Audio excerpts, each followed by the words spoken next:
Ақжайық пен Қаратөбе аудандарында бірнеше медициналық нысан пайдалануға берілді. Бұл ауылдық жерлердегі денсаулық сақтау инфрақұрылымдарын жаңарту жолындағы нақты қадамның бірі. Толығырақ тілші тарқатсын.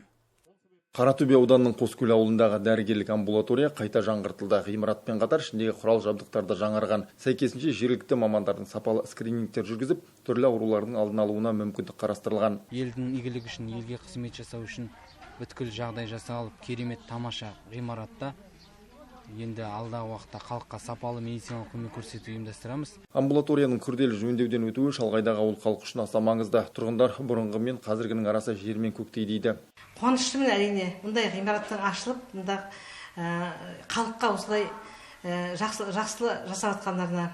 Осы жерде мен 34 жыл еңбек еттім. 34 жылда әрине біздер суығына тоңып, ысына күйіп, біздер мұндай нені көре алған жоқпыз. Біздер о кезде ат шанамен, ат арбамен, трактормен, космосотпен, қолымызға не түседі, сонымен жүрдік.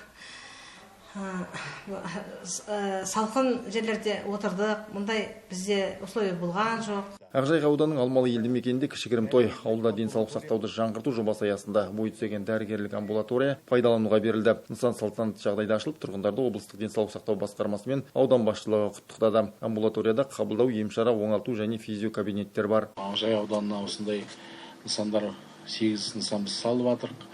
Мұның барлығы біздің мемлекет басшысы Қасым-Жомарт Кемелұлы Тоқаевтың бастамасымен жасалып жатқан дүние.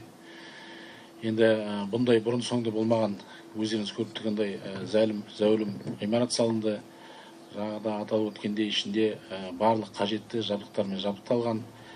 Енді мына жерге біздің ақ халатты абзал жандарға, әріптестерге барлық жұмыс жасауға қолайлы жағдай жасалған. Алмалы 2000-ға жуық адам тұратын аудандағы ірі округтың бірі. Сондықтан заман талабына сай жабдықталған амбулатория күніне 45 адамды қабылдай алады. Мұнда фельдшер, акушер, медбикелер жұмыс істейді. Осы амбулаторияның ерекшелігі жалпы тұрғындарға жаңағыдай дәрігерлік көмек көрсету, алғашқы көмек көрсету және реабилитациялық көмек көрсету жалпы заман талабына сай құрал жабдықпен жабдықталған.